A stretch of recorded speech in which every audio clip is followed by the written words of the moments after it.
Admiral Grace Parker stood on the command deck of the UES Defiance, watching the blue glow of hyperspace through the main display. Her mission was officially to extract Colonel Wright and his team from Kepler 442b, but her real purpose was much more complex. Earth's intelligence services had detected patterns in Galactic Council communications that suggested something far more serious than a failed peacekeeping mission. Navigator Chris Anderson adjusted their course as they prepared to drop back into normal space near the mining world. Intelligence Officer Nicole Hayes worked at her station analyzing data streams from Council networks that their new alien technology allowed them to monitor without detection. "Admiral, we are detecting heavy Council fleet movement throughout this sector," Nicole reported while studying the tactical displays. "This is far more military presence than a simple peacekeeping operation would require."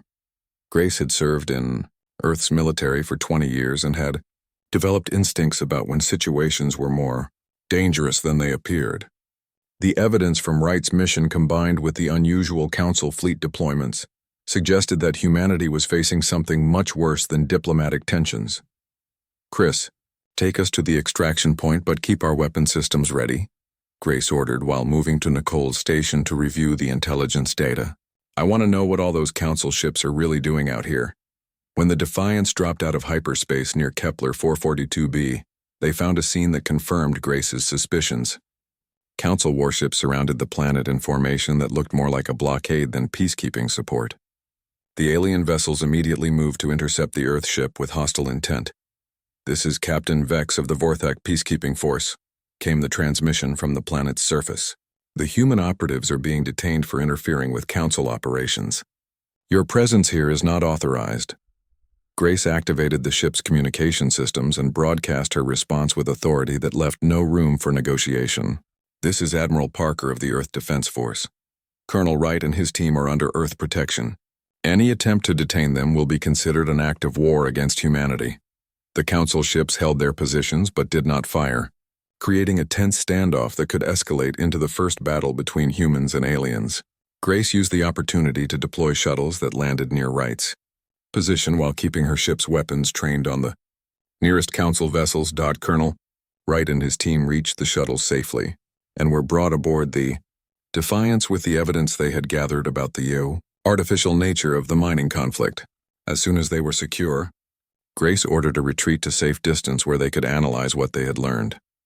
"The whole situation was designed to make us fail," Wright explained to Grace during their debriefing. Captain Vex admitted that the Council wanted proof that humans were unfit for galactic peacekeeping roles. Nicole Hayes had been monitoring Council communications during the extraction and discovered information that made the situation even more serious. "Admiral, I am intercepting messages between Council ships that mention something called the Human Containment Protocol. They are not just testing our abilities. They are preparing for military action against Earth." Grace studied the intelligence reports and realized that humanity had stumbled into a conspiracy that threatened their very existence as a spacefaring species. The Council was not evaluating humans for membership but for elimination. The peacekeeping mission had been designed to provide justification for declaring humanity a threat to galactic stability. "How many Council species are involved in this conspiracy?" Grace asked while reviewing the communication intercepts. "The Vorthak Empire is leading the effort with support from at least 3 other major powers," Nicole reported. "But there are dissenting voices, particularly from the Luminary Collective and several smaller species, that seem opposed to military action against humans." Chris Anderson had been plotting Council ship movements and discovered a pattern that revealed the scope of the conspiracy. "Admiral, they have been positioning fleets throughout human space for months. This was planned long before our first contact with them." Grace realized that Earth needed to know about this threat immediately, but they also had an opportunity to gather more intelligence about Council capabilities and intentions. She decided to risk extending their mission to learn as much as possible about the conspiracy before returning home. "Nicole, I want you to focus on identifying which Council species oppose this human containment protocol," Grace ordered while reviewing tactical displays.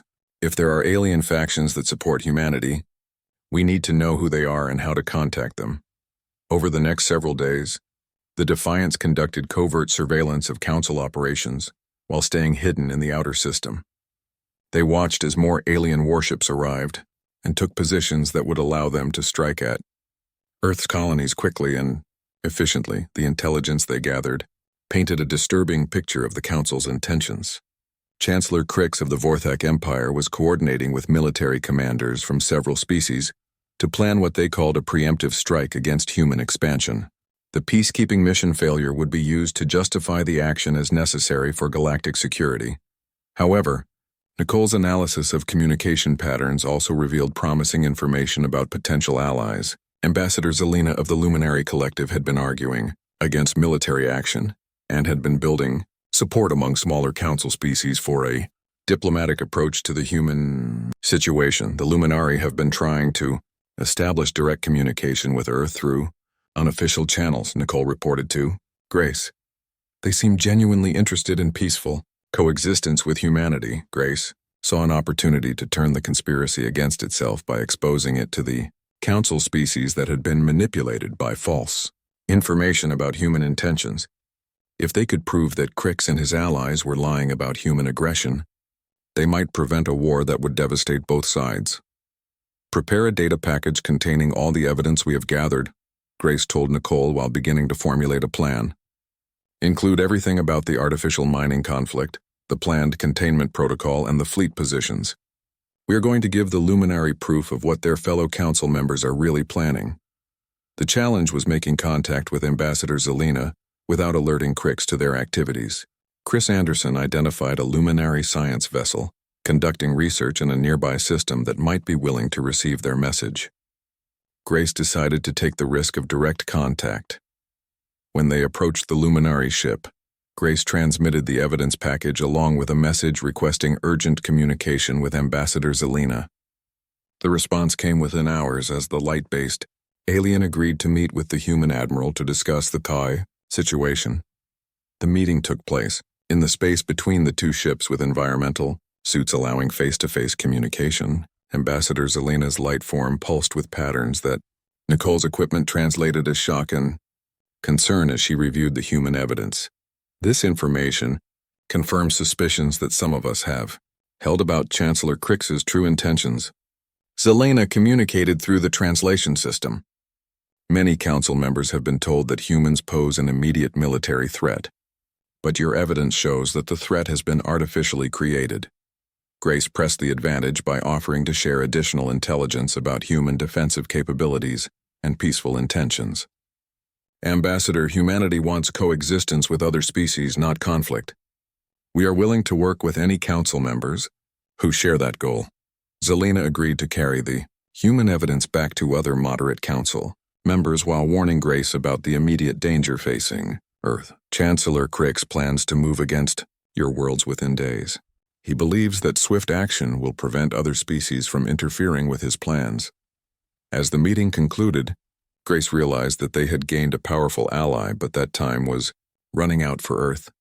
The Defiance began the journey home with intelligence that could save humanity, but also with the knowledge that war might be inevitable regardless of their diplomatic efforts. During the return voyage, Nicole continued monitoring council communications and discovered that their contact with the Luminary had already begun having effects. Several council species were demanding explanations from Crix about the evidence of manipulation and artificial conflict creation. The conspiracy is starting to unravel, Nicole reported to Grace as they approached human space. But Crix is accelerating his timeline in response. Council fleets are already moving toward Earth's outer colonies. Grace activated emergency communication protocols to warn Earth about the approaching threat while hoping that the evidence they carried would give humanity's leaders the information they needed to survive what was coming next.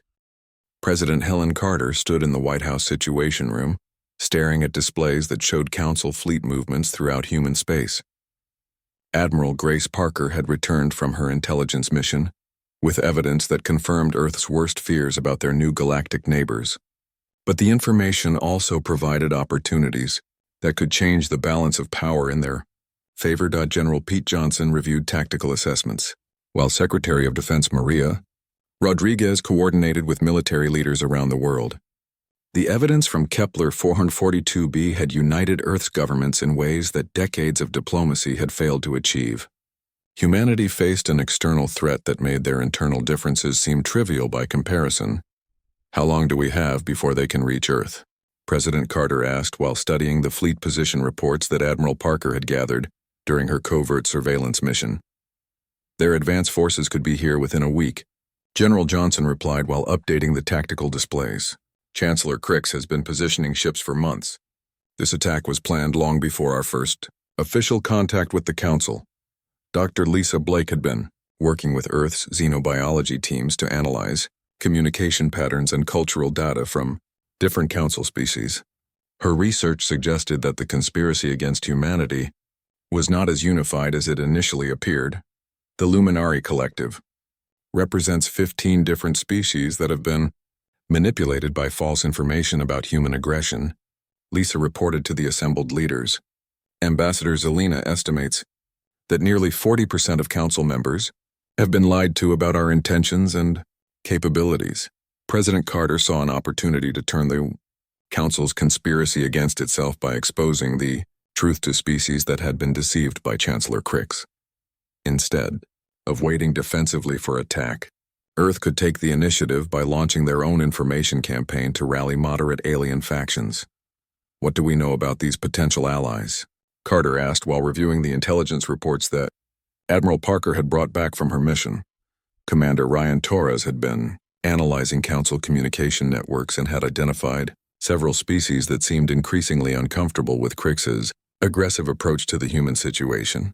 The Luminari are actively building opposition to military action, but they are being countered by Vorthak propaganda that portrays humans as an expanding military threat. Secretary Rodriguez proposed a strategy that would combine defensive preparations with diplomatic outreach to moderate Council species. We prepare for war while working to prevent it by giving our potential allies the truth about human intentions. Admiral Parker supported the approach but warned about the risks involved. Chancellor Crix is watching for any sign that we are building alliances with other Council members. Direct contact with potential allies could accelerate his attack timeline. President Carter made the decision that would define humanity's approach to the crisis. We take the risk. Contact every moderate Council faction that might be willing to listen. Give them proof of the conspiracy and evidence of our peaceful intentions. If we can prevent this war through diplomacy, we save lives on both sides. Commander Torres established covert communication channels with Luminari dissidents and other alien groups that had expressed doubts about the human containment protocol. The process required careful coordination to avoid detection by Vorthak intelligence services that were monitoring for exactly this kind of activity. The first breakthrough came when a group of Luminari scientists agreed to meet with human representatives at a neutral location in deep space. Dr. Blake led the delegation aboard a stealth ship that could avoid Council detection systems. The meeting location was an abandoned research station in a system that both species had explored but neither claimed. The Luminari scientists brought information that confirmed human suspicions about the scope of the conspiracy. Chancellor Crix has been spreading false intelligence reports throughout the Council for over a year. The lead scientist communicated through light patterns that translation equipment converted to speech. Many species believe humans have been attacking alien settlements and building invasion fleets. Dr. Blake provided counter-evidence, including surveillance, data from human space that showed the peaceful nature of Earth's expansion and development activities. The truth about human intentions began to spread through unofficial channels as moderate alien factions shared the information with their own allies. However, the diplomatic success came with dangerous consequences. Chancellor Crix detected the communication activities and interpreted them as proof of human duplicity. Vorthak propaganda broadcasts began claiming that humans were building secret alliances to attack the Council from within.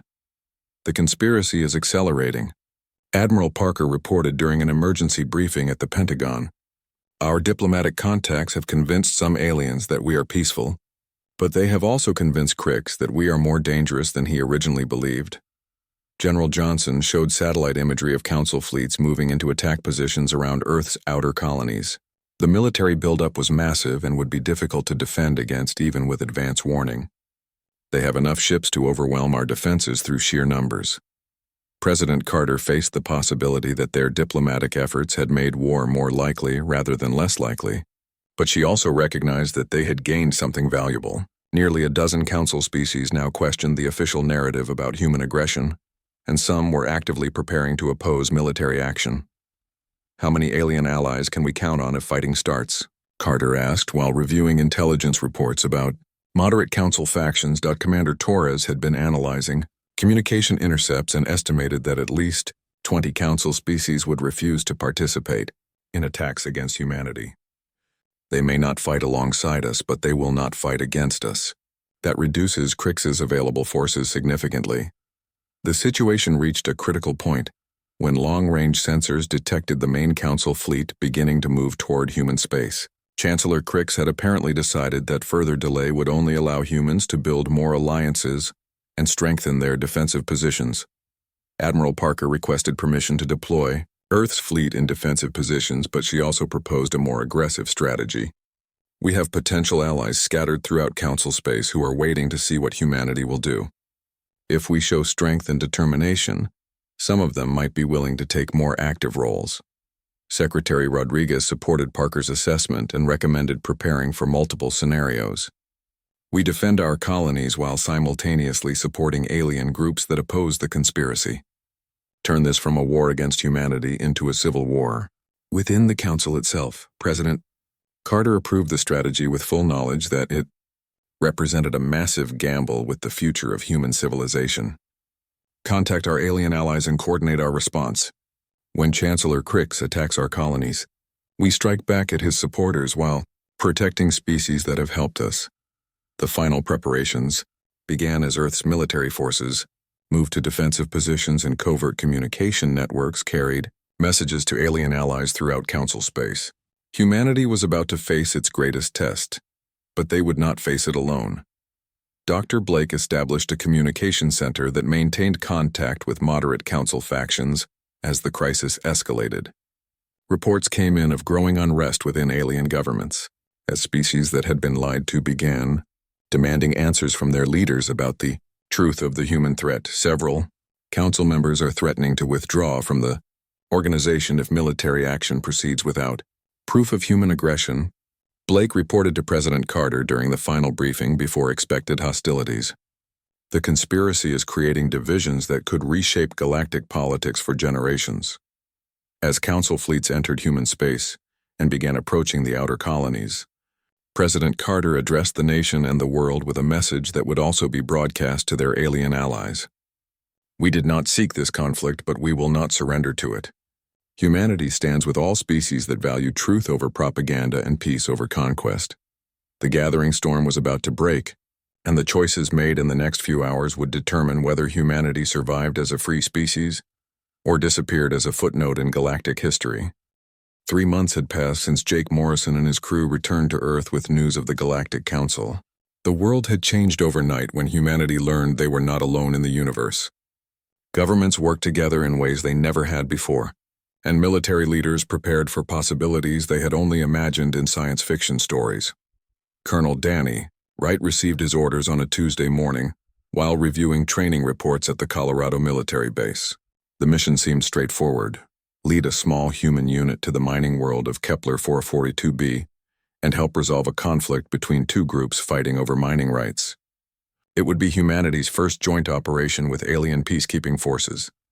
"This is our chance to prove we can work with other species," General Harrison told Danny during the briefing. "The Council is giving us an opportunity to show we are not the warlike species some of them believe us to be." Danny assembled his team carefully, choosing people who could handle the stress of working alongside alien beings while representing all of humanity. Sergeant Kelly Martinez had communication skills that would be essential for coordinating with alien forces. Lieutenant Ben Coleman was an engineer who could solve problems that others might not even recognize as problems. The journey to Kepler 442b took 2 weeks aboard a Council transport ship. Danny and his team shared the vessel with peacekeeping forces from 5 different alien species. The Vorthak soldiers were professional but cold, treating the humans with barely hidden suspicion. The Luminari representatives communicated through light patterns that took time to interpret. 3 other species kept mostly to themselves and observed the humans from a distance. Captain Vex of the Vorthak. Empire commanded the joint mission with military precision that impressed Danny despite the obvious tension between their species. Vex had fought in dozens of peacekeeping operations and made it clear that he expected the humans to follow established protocols without deviation. The situation on Kepler 442b is simple, Vex explained during the final briefing before landing. Two mining companies dispute rights to the northern deposits. The Kepler Mining Consortium claims legal ownership, while the Independent Miners Union says the contracts are invalid. Violence has escalated and normal arbitration has failed. When they reached the planet's surface, Danny saw immediately that the situation was more complex than advertised. The mining settlements were heavily fortified with weapons that seemed far too advanced for a simple resource dispute. Both sides had military equipment that raised questions about where they had obtained such technology. Martinez established communications with both mining groups and discovered that the conflict had been growing for over a year.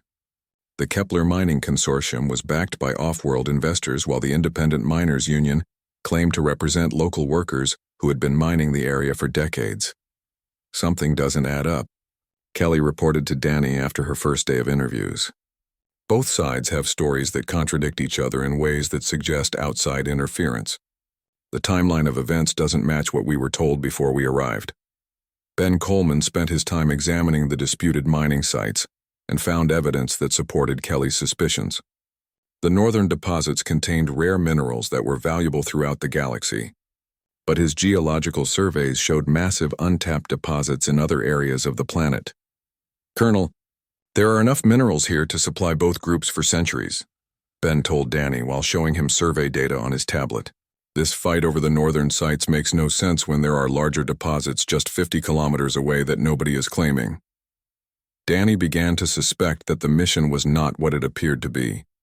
He watched the alien peacekeepers carefully and noticed behavior that seemed designed to prevent resolution rather than promote it. When he suggested compromise solutions, Captain Vex dismissed them as impractical. When he proposed joint mining operations, the other alien officers found procedural reasons to reject the ideas. The breakthrough came when Kelly intercepted communications between Captain Vex and someone off-planet. The messages were encrypted, but her equipment managed to decode enough to understand the content.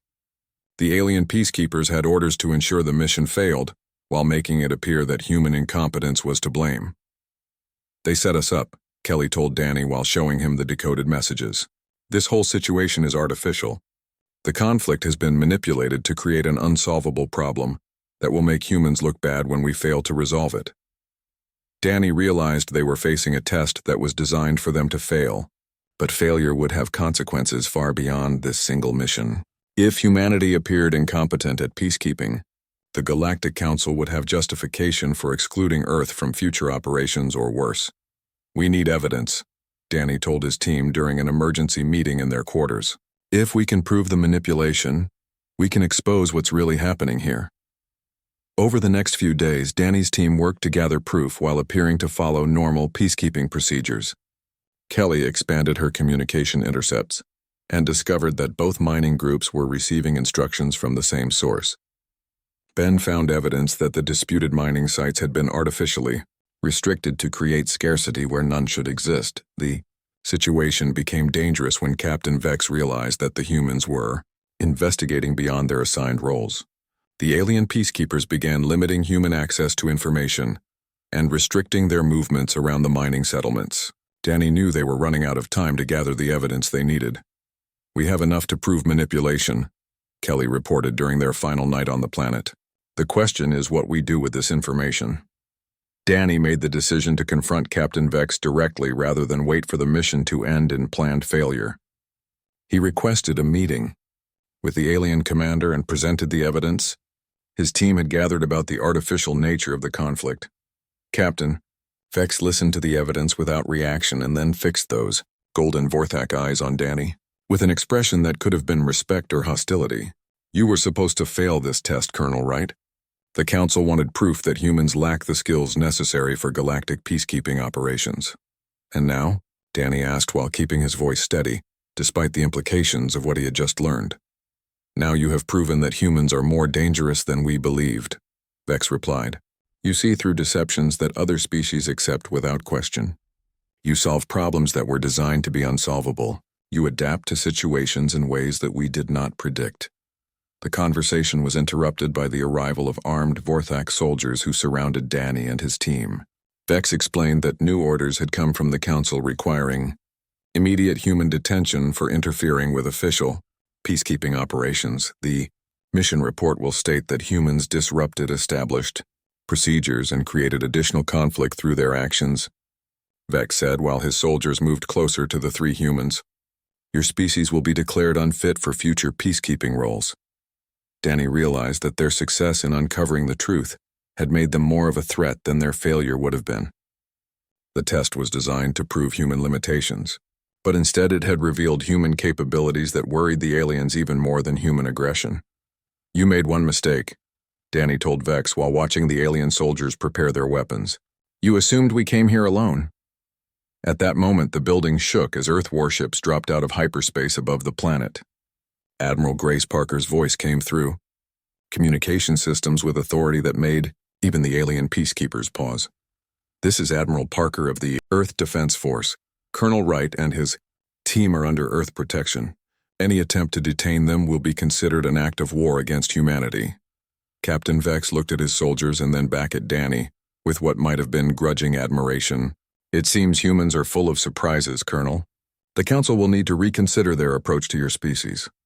As Earth shuttles landed to extract Danny's team, he realized that this mission had accomplished something very different from what either side had intended. Instead of proving human limitations, it had demonstrated human determination to uncover truth regardless of consequences. The real test was just beginning, and humanity had passed the first challenge in ways that nobody had expected. Captain Jake Morrison stood on the bridge of the UES horizon, watching the stars through the main display when the communication came through. The signal was different from anything they had received before, crackling with strange energy patterns that made their equipment hum in ways it never had. Lieutenant Sam Peters at the communication station turned toward Jake with wide eyes and confusion written across his face.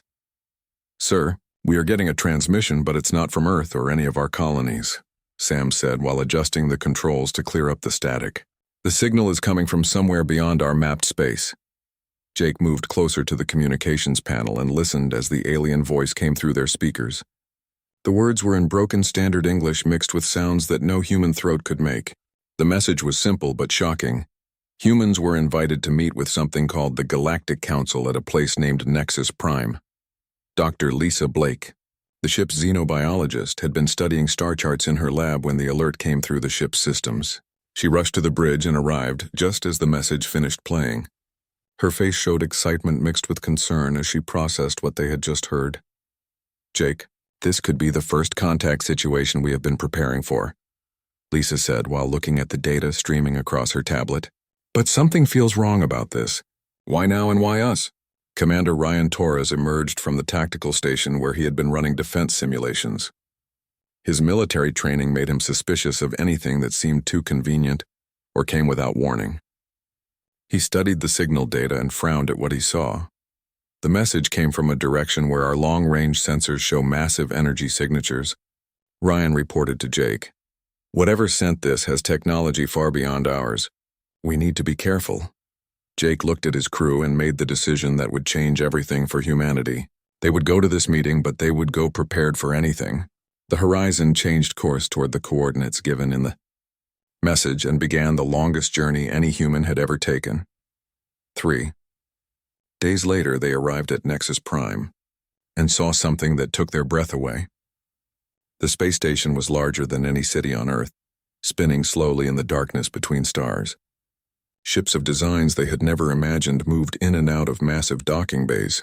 The technology on display made their own vessel seem primitive by comparison. This is UES Horizon requesting docking permission. Sam transmitted toward the station using the communication protocols from the original message. The response came quickly in that same broken English mixed with alien sounds. They were directed to a small docking bay far from the main traffic areas. As they approached, Jake noticed that other ships moved away from them as if they were dangerous or unwelcome. The docking process went smoothly despite the massive size difference between their ship and the station. When the airlock sealed and the atmosphere readings showed it was safe, Jake prepared to meet representatives of alien civilizations for the first time in human history. Lisa brought her translation equipment and biological scanners, while Ryan carried weapons that he hoped he would not need to use. The three of them walked through the airlock and into a corridor that stretched farther than they could see in either direction. Waiting for them were two beings unlike anything from Earth's imagination. The first was tall and covered in scales that shifted color in the light. Its eyes were large and golden and seemed to look through them rather than at them. The second being appeared to be made of light itself, glowing softly and changing shape as it moved. "I am Chancellor Crix of the Vorthak Empire," the scaled being said in that strange mixed language.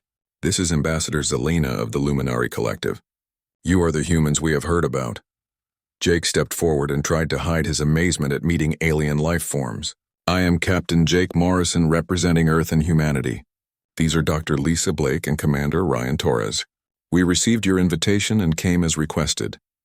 Chancellor Crix studied them with those golden eyes while Ambassador Zelena's light form pulsed in what might have been curiosity. The two aliens exchanged sounds that the translation equipment could not decode before turning back to the humans. "Follow us," Chancellor Crix said while beginning to walk down the corridor. "The Council wishes to see what kind of species you really are." They walked through corridors filled with beings from dozens of different worlds. Some looked almost human while others defied description. All of them stopped what they were doing to stare at the three humans walking with their alien guides. Jake could feel the weight of their attention and wondered what stories these beings had heard about his species. The council chamber was vast, with seating arranged in circles that rose toward a domed ceiling covered in stars. Representatives from many different species sat in those seats, all of them focused on the small group of humans standing in the center of the room. Chancellor Crix took his place among the other council members while Ambassador Zelena moved to a section where the light beings gathered. Jake and his crew stood alone in the center, feeling small and exposed under the gaze of so many alien eyes. "Humans of Earth," a voice boomed through the chamber from speakers hidden in the walls. "You have expanded through your local space faster than any species in recorded galactic history. Your technology advances at rates that concern many worlds. Your military capabilities grow stronger each year. The Council must know if you represent a threat to galactic peace." Jake felt his heart race as he realized this was not the friendly first contact situation they had hoped for. This was a trial, and humanity was the one being judged. He looked at Lisa and Ryan and saw his own concern reflected in their faces. "We come in peace," Jake said, hoping his voice carried to all parts of the chamber. "Humanity seeks only to explore and learn. We have no desire for conflict with other species." Low sounds that might have been laughter or scorn came from different sections of the chamber. Chancellor Crix leaned forward in his seat and fixed those golden eyes on Jake. "Your actions speak differently than your words, human. Your species fights wars among yourselves while expanding into space. You build weapons while claiming to seek peace. The Council has watched, and we have questions that must be answered." For the next several hours, the Council asked question after question about human history, technology, and intentions. They wanted to know about Earth's wars, their weapons, their government systems, and their plans for the future. Jake answered as honestly as he could while Lisa provided scientific data, and Ryan explained military procedures when asked. As the session continued, Jake began to understand that this was more than just curiosity about a new species. The Council was afraid of humanity, and fear could lead to decisions that would affect the future of both human civilization and galactic peace. When the questions finally ended, Chancellor Crix stood and addressed the three humans one final time.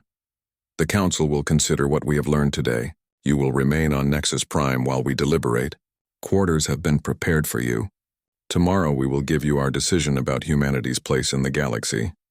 As they were escorted to their quarters, Jake realized that the future of his entire species might depend on what happened in the next few days. Admiral Grace Parker watched the tactical displays on the bridge of the UES Defiance as Council fleets moved into attack formation around Earth's outer colonies. The moment that humanity had been preparing for had finally arrived, but they were not facing it alone.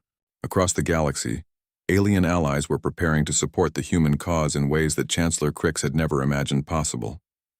"All ships report ready for Operation Liberation," Commander Torres announced from his position at the tactical station. The human fleet had grown significantly in the past week, as vessels returned from exploration missions in defensive positions.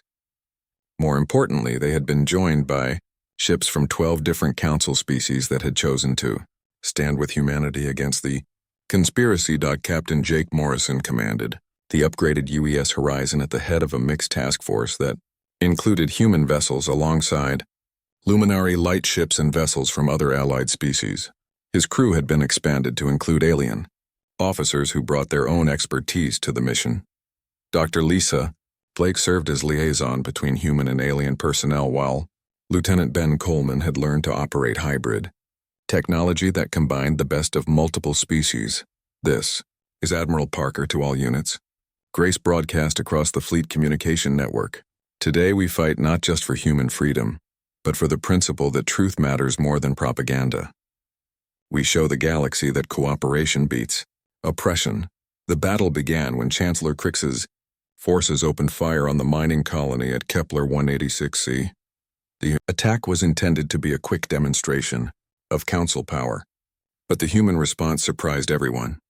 Instead of defending passively, Admiral Parker launched simultaneous strikes against Vorthak military bases throughout their empire.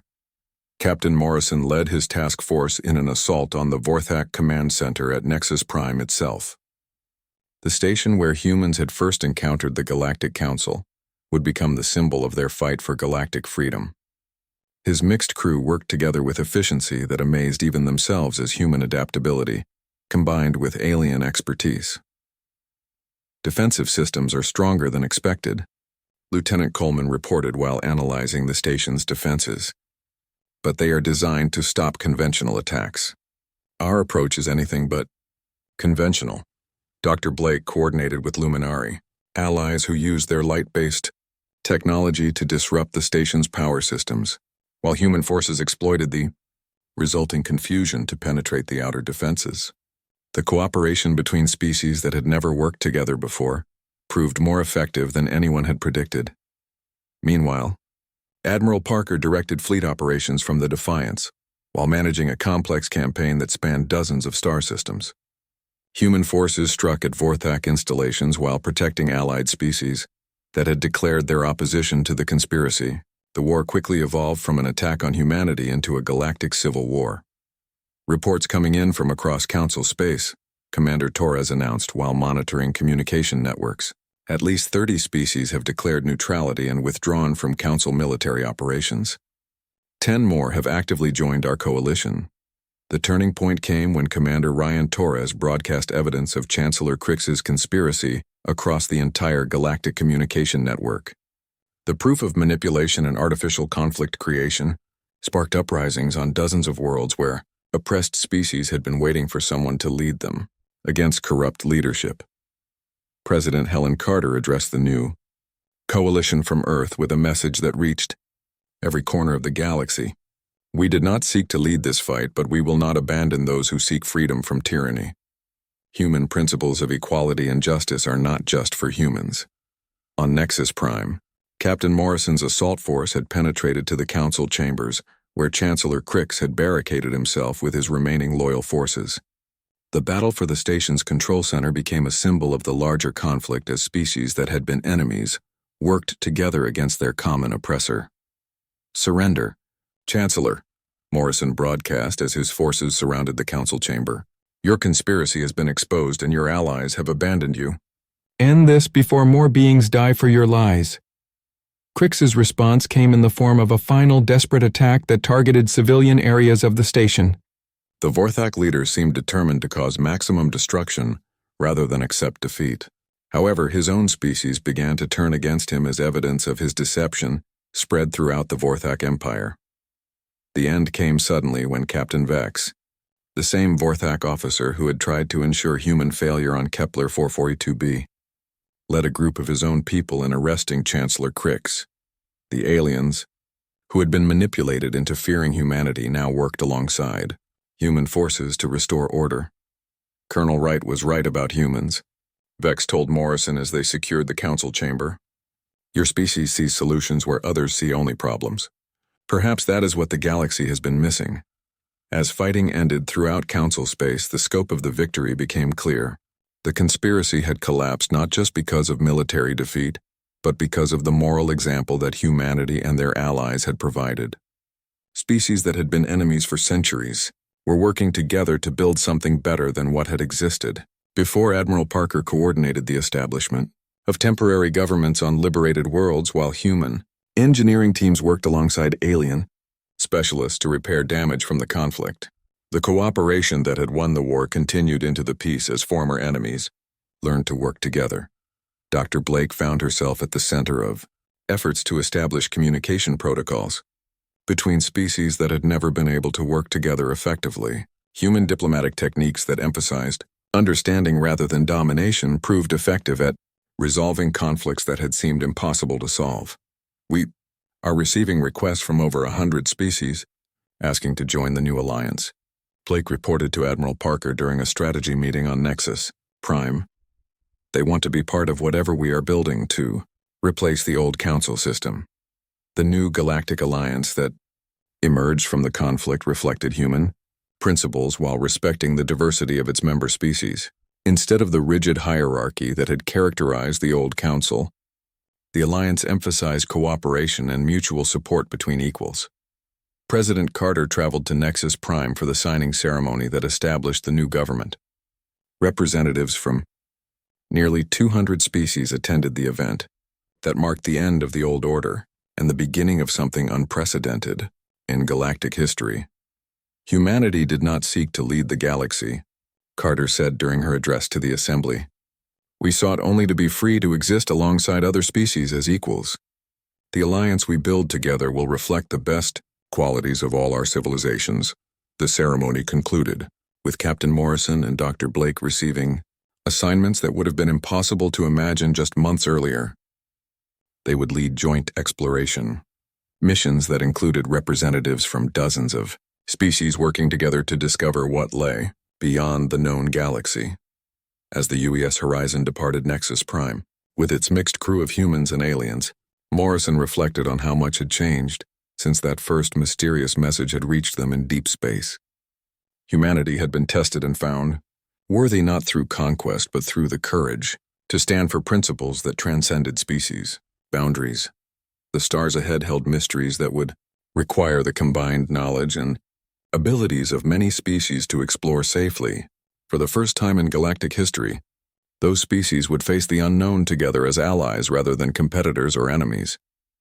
Admiral Parker remained at Nexus Prime as the first human to serve as Alliance Supreme Commander, a position that rotated between species to ensure no single civilization dominated the others. Her first official act was to establish exploration protocols that emphasized cooperation and peaceful contact with any new species they might encounter. The Galactic Alliance grew, stronger with each passing month as former enemies became partners in building a civilization based on mutual respect rather than fear and domination. The conspiracy that had sought to destroy humanity had instead created the foundation for the most peaceful and prosperous era in galactic history. Years later, when historians of many species wrote about the events that had transformed their galaxy, they would remember that humanity's greatest victory had not come through superior weapons or technology. It had come through the simple but revolutionary idea that different species could work together as equals toward common goals, and that courage in defense of those principles could inspire others to be better than they had ever believed possible.